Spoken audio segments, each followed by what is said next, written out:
Good morning and welcome to the Unitarian Universalist Church of Reading's Sunday worship service. We are a regional church serving communities north of Boston and through our online ministry, the U.S. and beyond. My name is Allison Sillers. I'm a member of the Worship Arts and Tech teams, and my pronouns are she and her. Today we gather to create a space to grow in spirit, relationship, and compassion, where we nurture and explore individual spirituality, build a committed and loving community, and help heal our world. We welcome you, no matter your age, gender identity, sexual orientation, differing abilities, cultural or religious background, spiritual beliefs, or political perspective. If this is your first time with us, we are so happy you have joined us. Please visit our webpage or come talk to one of us you see up here on the chancel today to learn more about our beloved community. Later in our service, we will officially collect the offering, but for now I'll take a moment to tell you about our December Share the Plate recipient. Each Sunday, UUCR gives away half the money received in the collection plate to a nonprofit organization that shares our UU values. It's a simple yet powerful way for each of us to help heal the world by learning about and supporting the good works of charitable organizations and becoming more involved in our community. Our Share the Plate recipient for the month of December is Bread and Roses. Bread and Roses is a soup kitchen located in Lawrence, that's right, woo, where 3 out of 4 residents are facing food insecurity, 1 out of 4 lives below the poverty line, and 40% are immigrants. For over 10 years, UUCR's Bread and Roses support team has been preparing a nutritious meal for 150 to now I think 200 guests on the first Saturday of every month. Their specialty is pasta primavera, made with chicken, vegetables, pasta, obviously, and a fantastic homemade sauce complete with garlic bread. We cook it in UUCR's kitchen and then deliver it to Bread and Roses. It costs $250 a month to purchase the ingredients for the meal, so the team needs $3,000 to keep the program going throughout the coming year. Please give generously to our Share the Plate offering to help the Bread and Roses team meet their $3,000 goal, or consider donating directly to Bread and Roses. Monsi has a bin out in Fellowship Hall. Think about maybe even donating $250 to fund an entire meal, and also with Share the Plate, donate to help support the mission of UUCR. If you are watching this service online during our initial broadcast at 10 a.m. on today, December 4th, please join us after the service for a conversation via Zoom hosted by David Adamson. If you are attending in person, please join us in Fellowship Hall following the service for social hour hosted by Bread and Roses. They'll be offering a taste of their pasta primavera, and they will be on hand to answer any questions you have about the program. On behalf of all the staff and volunteers involved in today's worship, I want to thank you for gathering with us this morning. You belong here, maybe just for the next hour, although we hope for longer. You belong here, and we are glad that you are joining us today.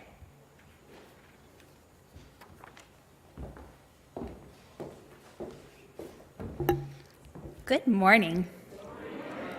My name is Reverend Laura Solomon, and my pronouns are she, her, and hers. I am your contract minister this year, and it is a privilege to serve this community and the world with you. As we settle in for worship this morning, I invite you to deeply settle. We're going to listen to the sound of the tingsha, and I encourage you to drop in for a time of contemplation. Take a breath in and out,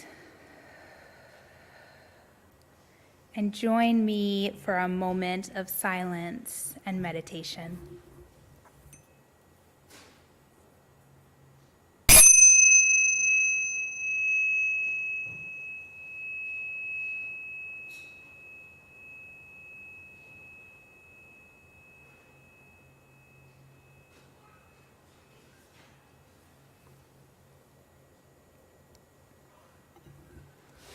Our opening words this morning come from my colleague, the Reverend Kristen Grassel-Schmidt.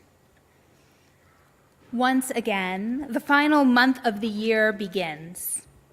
Once again, the days grow shorter and the nights grow longer. The light lessens, the dark increases, luring trees to slow their sap and animals to sleep in their warm dens. This season of growing darkness beckons us too. The time for yard work is past now. Autumn's harvests have been gathered in, spring's bulbs already planted. It's time to stop, to pause, to settle in. The season of extra blankets and warm beverages, the time for all things cozy has begun.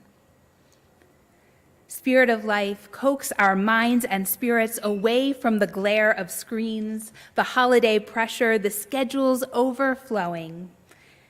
Bring us towards all things rest, all things comfort and healing. Create within us and our lives the space to accept the gifts that darkness offers. Come, let us worship together. As we light our chalice this morning with Unitarian Universalists all around the globe, I invite you to join me in reciting our chalice lighting words. Suzanne Sullivan, as a representative of Bread and Roses, is going to light our chalice for us this morning. Thank you, Suzanne. In the light of truth, the warmth of community, the fire of commitment, we gather this day. May the flame we now kindle be to us a symbol of the holiness we seek. Thank you. Each week we recite our children's affirmation as a reminder of the most important elements of who we are. Please join me in reciting these words. We are Unitarian Universalists, the Church of the open mind, the loving heart, and the helping hands. Unitarian Universalism is a faith with roots in Christianity. Some UUs today identify as Christians, others don't. Yet during this season of Advent, we all have something we can find illuminating, comforting, challenging, or fulfilling by reinterpreting old traditions. This year during Advent, we'll light the candles in a wreath, one for each Sunday leading up to Christmas. In the churches of our neighbors all over the world, Advent candles might be purple and pink, or red and green, or blue and white, or other colors. They might represent symbols such as light, or virtues such as purity, patience, or faith.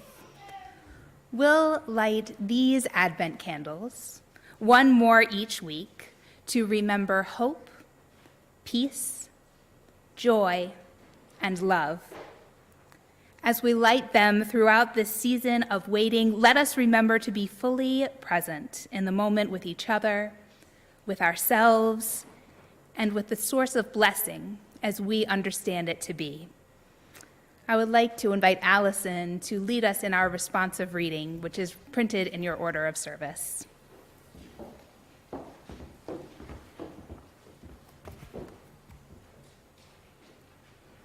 We join with others from throughout time and beyond time in the practice of repairing the world.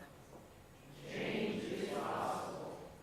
We give thanks for the role models of the past and for the leaders of the future.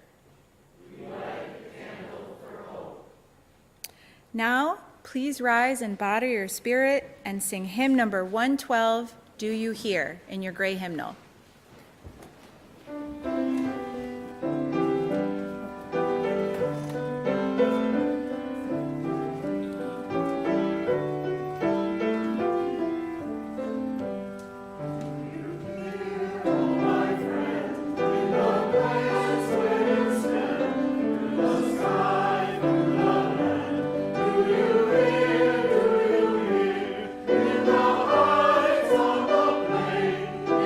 The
Right.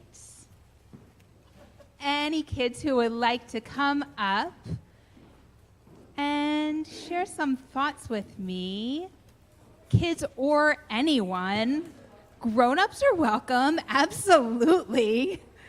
Thank you for coming down, Winnie. It's good to see you. Awesome. So, have you all ever had to wait for something? Yeah, you've had to wait for something? Oh, we've got more friends coming down. We gotta wait. You're right, there's more folks coming. It's good to see you. Have you ever had to wait? No, you've never had to wait? Well, I am not a fan of waiting. Sometimes you need to wait for something you want to do. Like, you really want your friend's birthday to be today because you really want to go to their party, but it's not until next week, right? And waiting is really hard. Sometimes I want a snack now, but it's almost dinner time, so I have to wait until dinner. Has that ever happened to you? Yeah, that's really hard. Waiting is really hard. Sometimes we're excited for something like Christmas, and we think, oh, I just have to wait until December. But then December comes, and then you realize we have 25 more days until Christmas. That just feels impossible sometimes, doesn't it? That's too much waiting. So this time before Christmas in the Christian tradition is called Advent. Advent is a season in church life that is all about waiting and preparing.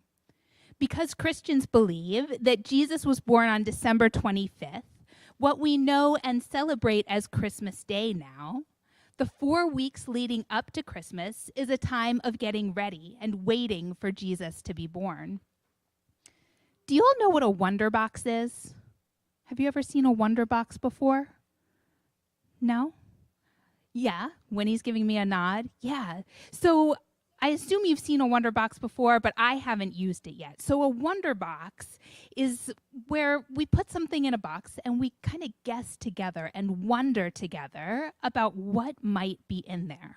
I'm going to warn you ahead of time that we're going to do something a little bit different with our wonder box today, okay? Just some warning. So this box has something in it. Let's wonder together about what might be in there. Does anybody want to come up and give the box a shake? Do you want to come up and give the box a shake? Awesome. Thank you, Jonah. Whoa. What do you think is in there? Do you have any ideas?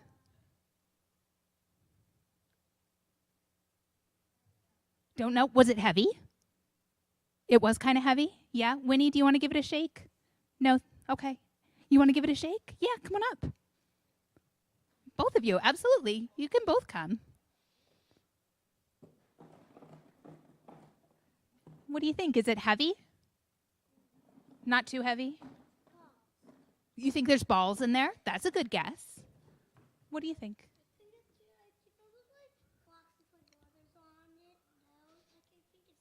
Blocks with letters on it. That is also a very good guess. So, how do you feel as you're wondering about what's in the box? Does it feel kind of exciting? Like you're curious about what might be in there? Like maybe something cool is going to happen because we're going to open the box and we don't know what's in there yet? It's kind of exciting, right? Surprises are exciting like that. So that's part of this season of Advent that we're entering into now. We're waiting and we're getting ready for something exciting to happen. And in order to get ready, we have to practice being very patient. We have to practice living in the type of world that we want to live in. What kind of world do you think we want to live in? I think we want to live in a world with a lot of love. What else do we want in our world? Adults can offer some suggestions too. Peace. What else, Jonah? Helpful. Absolutely. I want to live in a world with lots of helpful people. What else?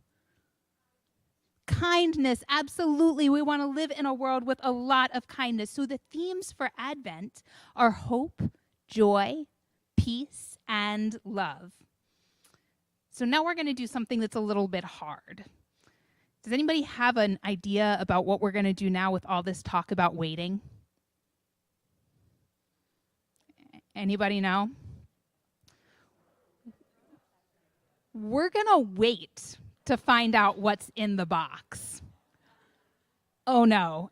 So we're not just going to wait until later in the service. And we're not just going to wait until next week. We are going to wait until Christmas Eve. What? Reverend Laura, how are we supposed to wait that long? We're going to have to wait, and we're going to have to wonder, and we're going to have to be patient together. Can you all do that with me? Awesome. Thank you. I invite you all to go to your classes. Thank you for listening.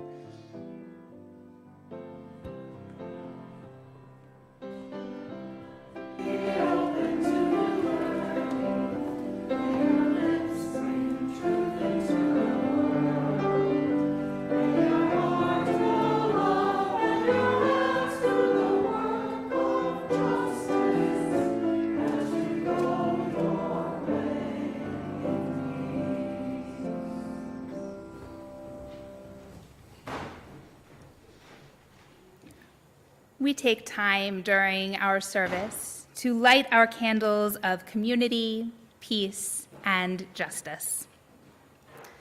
We light our red candle of community to signify our interconnection. Wherever you are in time or space, newcomer or long-time member here in the sanctuary or joining us virtually, we light this candle holding you in love. As we light this candle, I invite you to speak aloud the name or names of people who are on your mind and heart today. Bring them fully into this space.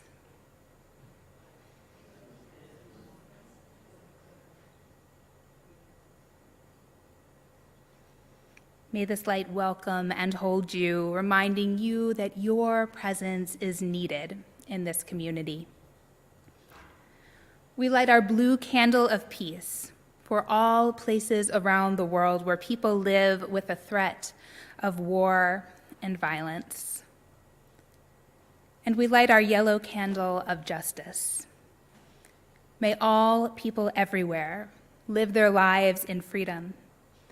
And may we each do our part in the work for justice and liberation for all in our global community. As we recommit ourselves to the work of love and justice, may we each voice this commitment by saying amen.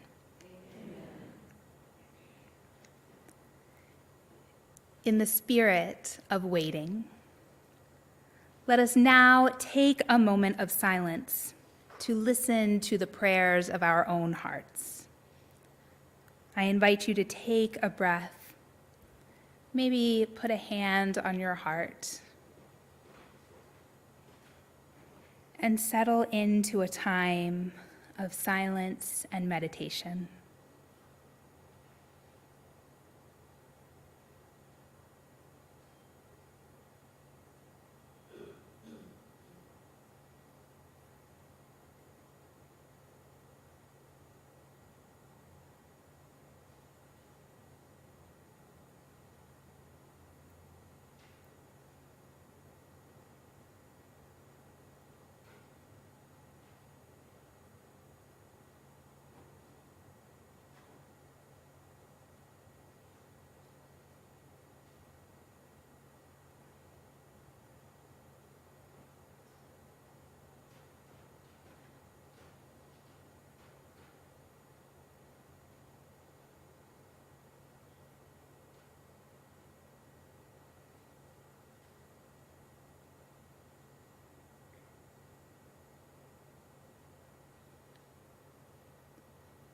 Amen.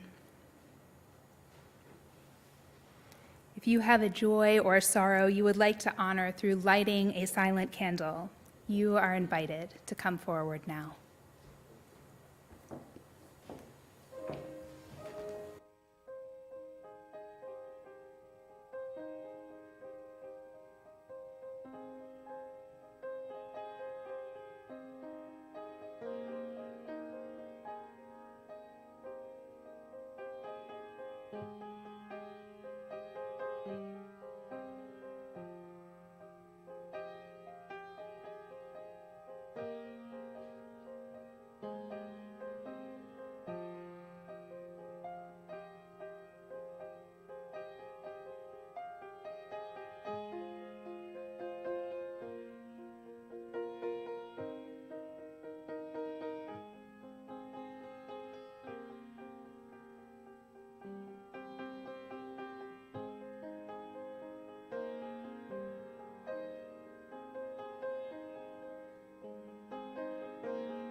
Our first reading today comes from Jalaluddin Muhammad Rumi, a 13th century Persian Muslim poet and Sufi mystic.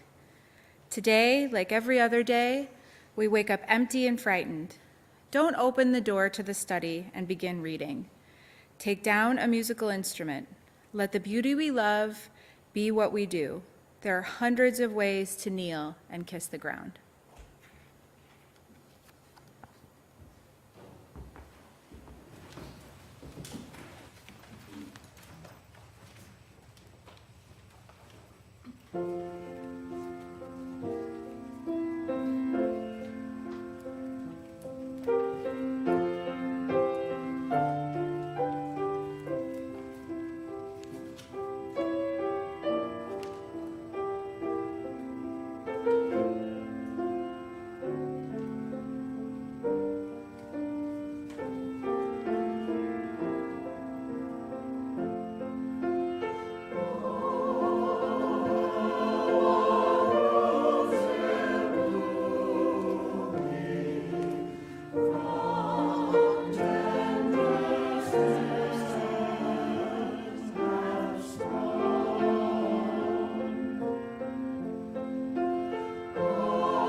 Thank you, Mary, Trevor, choir.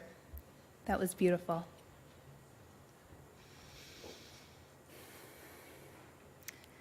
So here's a random fact about me.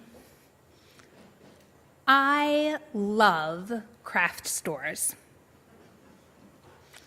Something about walking around Michael's or Joann Fabrics and seeing all of the possibility in the materials fills me with a sense of deep peace. If I'm having a bad day, you can find me in either a craft store or a library.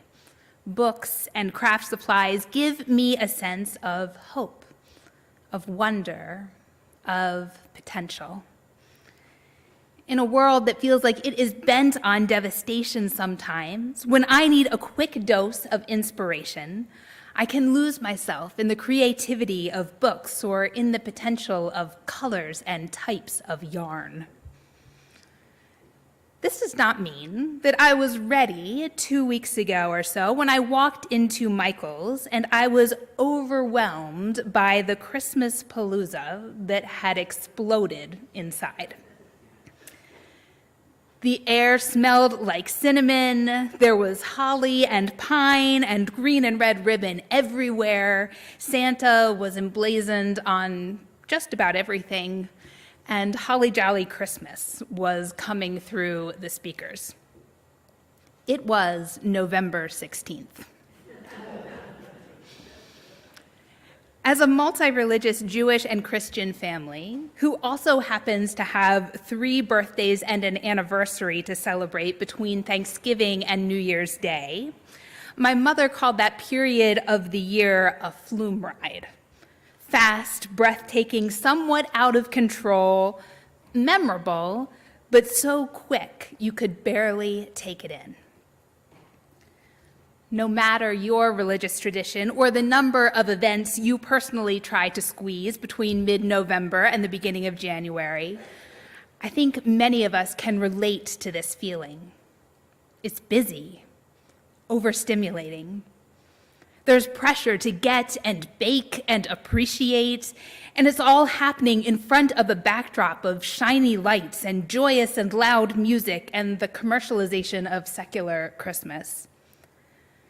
And it's lovely. I love Christmas lights and decorated trees and adorable downtowns with lights and Santa visits as much as anyone. But it's also a lot, isn't it?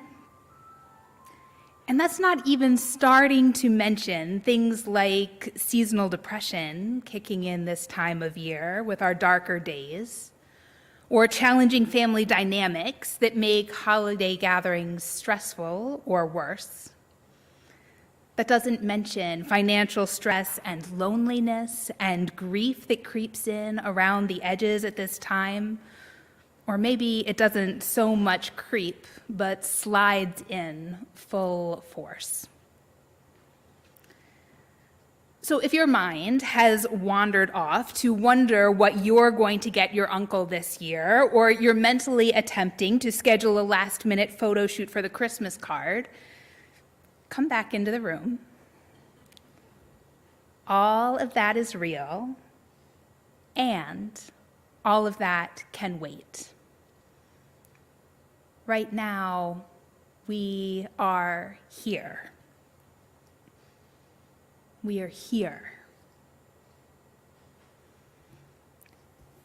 Advent has not been a season I have engaged in, but my partner, Tara, as a Unitarian Universalist Christian, has been introducing me to it. What I'm loving about Advent as I learn is that it is all about breaking down the preparation for the birth of Jesus. Advent stops us from entering Christmas Day the way I felt when I entered Michael's, overwhelmed and overstimulated with a slight headache. Instead, we break it down so that each step is precious. Advent is about preparing our hearts and our homes to welcome love in, to welcome hope in, to welcome God in. Of course, that takes a month of reflection and prayer and quiet and solitude. Of course, that takes a month of wondering and waiting, creating, contemplating, and being. How could it not? We all know that we don't welcome the holy in through buying our partner the latest and best new blender. Even our smallest children would tell me you can't find meaning on the shelves at Target or Macy's. I believe we inherently know during this cold season that we are to turn inward because we are welcoming in the love that is already here. The love that perhaps we have lost over the course of the busy year. We are finding the hope that is already living within us, that got set aside in the shuffle of the everyday. We are welcoming the joy that is ours back into our conscious life and nourishing it with attention. We find meaning through turning our attention inward to love, to hope, to peace and joy, which have been present all along. We are able to welcome in the divine after only a month of preparation, perhaps because the conditions have been right the whole time. We just had to be intentional about fostering them. We find the divine within us through turning our attention inward and fostering all that we already carry: the hope, the joy, the peace. We focus on bringing out these things already in us, and we find ourselves ready to welcome in love.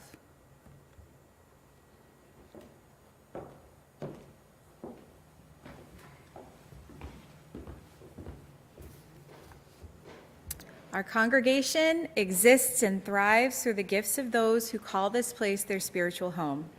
If you are here with us in the sanctuary, you may put your gift in the collection plate as it goes by. Otherwise, you may make a gift online or send a check. Please give as generously as you are willing or able to our Share the Plate offering to support Bread and Roses and the mission of UUCR. If this is your first time with us, your presence is gift enough. Thank you.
Our second reading is from A House for Hope, The Promise of Progressive Religion for the 21st Century by John Behrens and Rebecca Parker.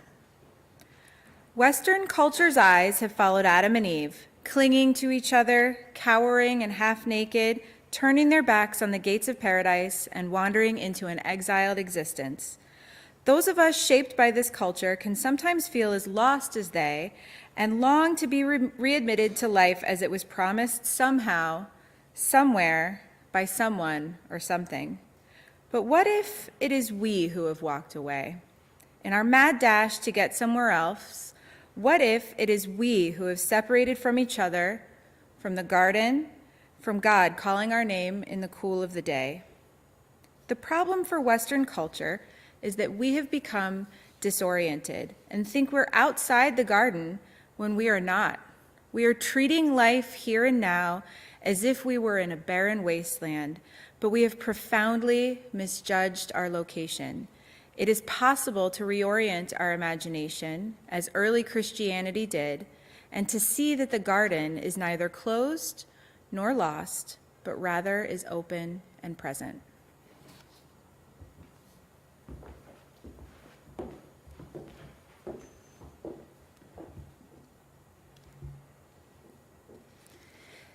So much of the holiday celebration I see in the world has to do with striving.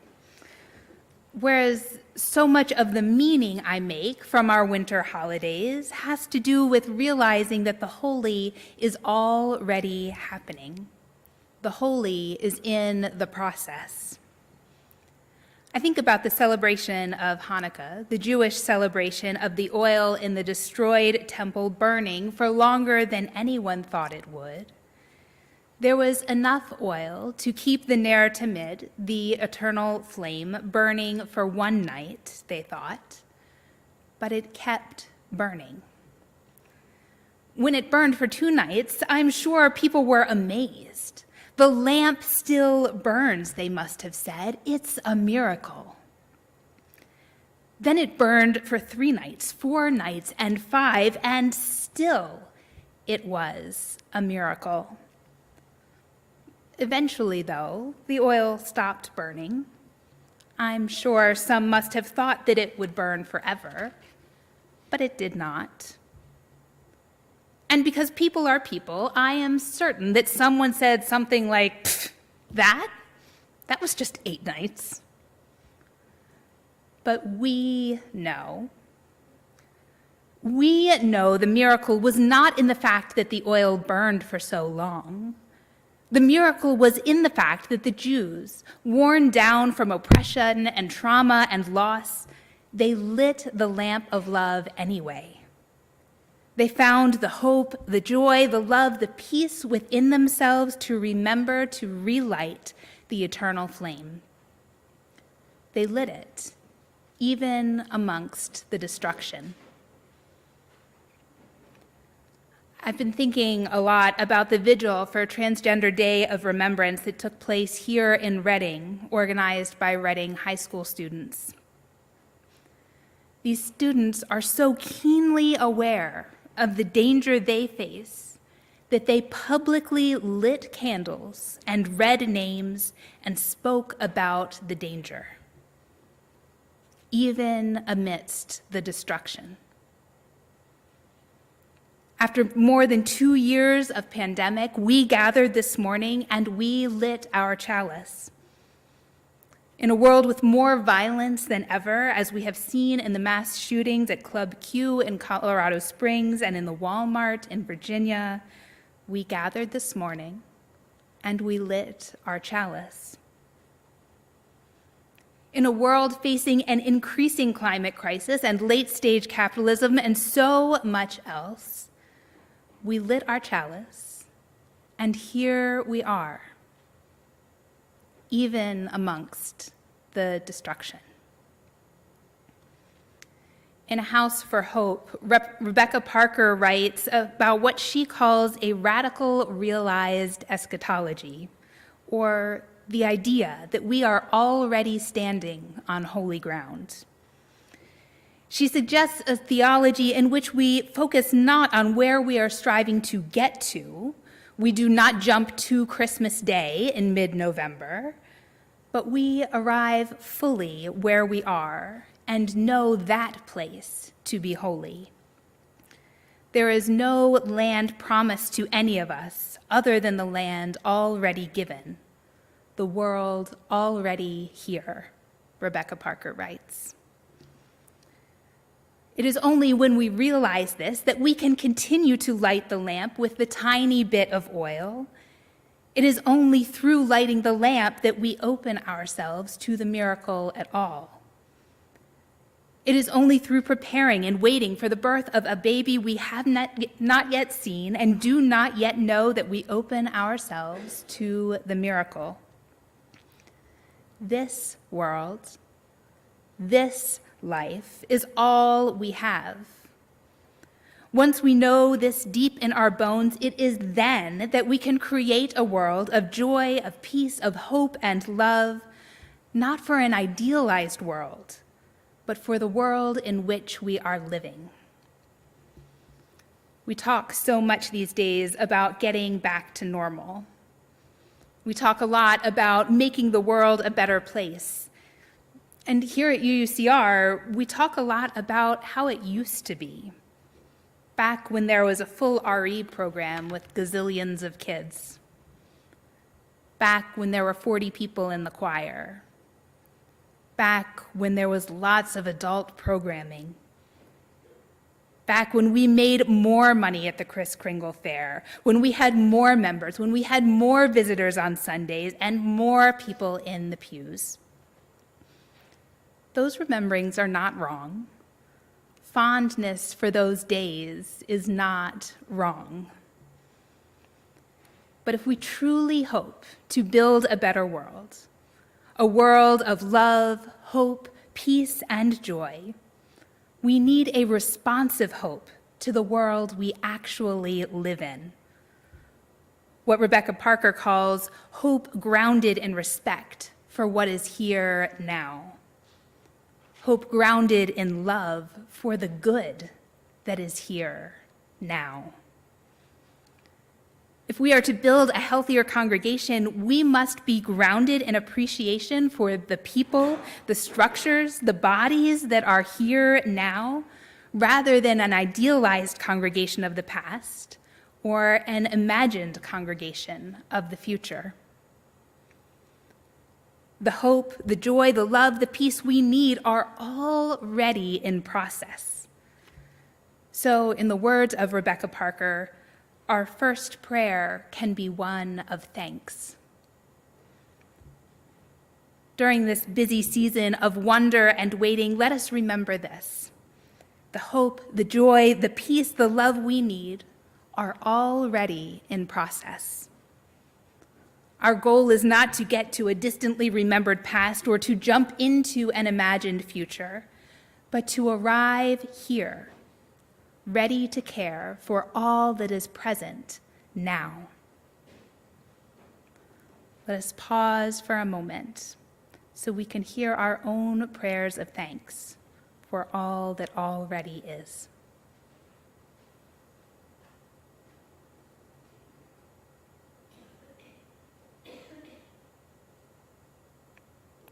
Amen.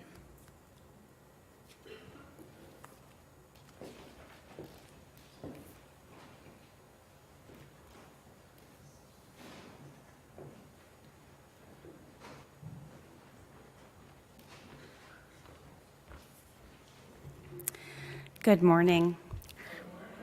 I'm Melissa Martin, your Member Services and Volunteer Coordinator, and this year's Interim Congregational Administrator. And I am happy to be with you this morning for an expanded edition on our congregational life. Over the last couple of weeks, I've had the pleasure of putting together our December newsletter, calendars, and social media, and I've had the joy of observing all the beautiful ways we come together as a church community. This morning, I would like to take a moment to bring your attention to the various places that you can look to find more information about all that is happening here at church, here in the sanctuary, across our large campus, and with the many online offerings that continue via Zoom. Each offering, online or in person, represents a snapshot of our congregational life, and together, it has recreated a most beautiful tapestry of connection and meaning. There are ample opportunities for you to leave your own personal mark, to nurture and to explore your own individual spirituality, to build a committed and loving community, and to help heal the world. Reach out to me and let me know if one of these invitations speak to you. But also know that we've tried to make this vast collection of information easily accessible too. Our website is regularly updated with event details. Our church calendar is also there. Our Facebook page and our member group holds not only church news, but ways to participate in this community online. Our new 2022 Instagram account has captured some great moments from this church year too. We're also beginning to share more information in our order of service, where you can find the direct emails for our staff members who are happy to hear from you. And today you have a handout for our December happenings. Friends here with us in the sanctuary are encouraged to bring it home and to post it where you can see it to remember all of the special events. Our online friends can find the same copy in our newsletter. I'd like to point out just a few with the invitations that come with them. This year, we'll again hold our special in-person service entitled When the Holidays Hurt on Wednesday, December 14th at 7 p.m. The holidays can be a difficult time for many of us, so we're opening our doors to anyone who may wish for a quiet place with ritual, readings, meditations, and music. The service will be led by Reverend Laura and members of our pastoral care team and will include music by Ruth Clogston and Chris West. We welcome all members of the wider community to join us. Our young adults ages 18 to 35 will meet in person on Thursday, December 15th for a holiday gathering. This is a great opportunity for folks of this age bracket to meet others, and all are welcome. Did you know that we're having an all-ages, no-rehearsal Christmas pageant on Sunday, December 18th? Come and have fun with us as we retell the story of Christmas. After service, adult congregants can enjoy a social hour in the atrium, while children and their grown-ups have fun with Reverend Laura for the first children's non-coffee coffee hour in Fellowship Hall. Also in the December happenings and in the various places I've mentioned, you'll find details for the menorah lighting hosted by the Town of Reading on the Town Common, an all-ages virtual Hanukkah celebration with Reverend Laura, and details for what services are available through the final weeks of this year. Do you remember our Christmas Eve tradition of luminaries that light up the darkness of our walkways to help guide folks into church on Christmas Eve? Would you like to help make this possible as we welcome our friends back in person? This could be a wonderful project for a family or two, a group of friends looking to spread some holiday cheer. Our Christmas Eve service is on Saturday, December 24th at 5 p.m., so please let us know if you'd like to participate. And another project that may be of interest to some of you is the underway of reorganizing Loring House to help declutter the spaces where classes and meetings and rentals have resumed. Anyone who has an interest in the many items that have accumulated in Loring over the years, or who enjoys creating organized spaces, should reach out this week. As we talk about December, I would be remiss not to mention that the winter weather that comes with it, and the need for us to care for our campus in different ways. It's especially important to make sure that all of our doors are closed tightly behind you and that the lights and heat are turned down before you leave. You can help us care for our spiritual home by taking note of what it needs and reaching out if you see something that needs tending to. It takes all of us to do this well. Finally, December brings with us reminders about our snow protocol in case of inclement weather. So what happens at UUCR when it snows? In general, we will not close or cancel Sunday service for snow or inclement weather if it's possible for us to safely stay open. This means that if we have advance notice of a parking ban, we'll try our best to find a safe way to open or offer an online service. Closure statuses can be found via email and on our Facebook page. And if we close Sunday morning due to inclement weather, all of our religious education classes and groups will be canceled for that day. If you have any questions about anything during the month of December, or if you're looking for ways to get involved, please do reach out to me. Next week, please join us for a holiday music Sunday led by our music director, Mary Cunningham, and our guest, Nick Page, and of course, our choir. With the service celebrating the power of music, light, and hope for the holiday season. It'll be the highlight of our season here, and one for every age. For today, those with us in person are reminded to join us from Fellowship Hall for that special social hour hosted by Bread and Roses. And we are grateful for the steady leadership of Tricia Schwartz and Montserrat Michaelman over the last few years. Those with us online this morning, and there were more than a dozen who visited our YouTube channel so far this morning. They're invited to join our Zoom social hour, courtesy of David Adamson. Thank you, David. Thank you all for being a vital part of our congregational life. Now please rise in body or in spirit and sing the closing hymn, number 108, How Can I Keep From Singing?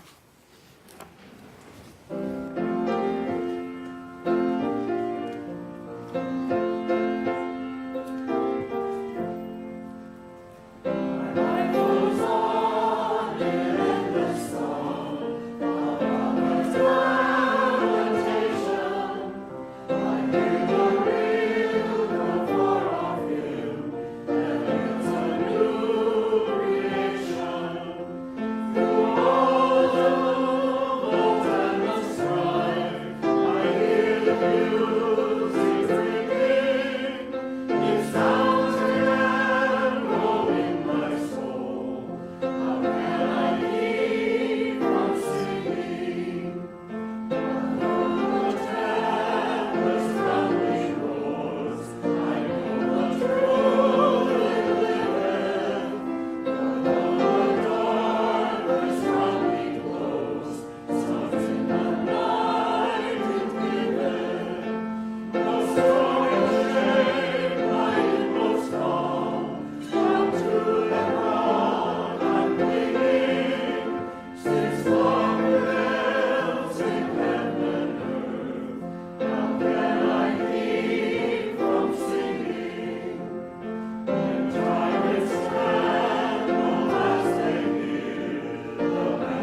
please join me in your chalice extinguishing words, which are printed in your order of service. We extinguish this flame, but not the light of truth, the warmth of community, or the fire of commitment. These we carry in our hearts until we are together again. As we go out into the world, let us remember the words of Rebecca Parker.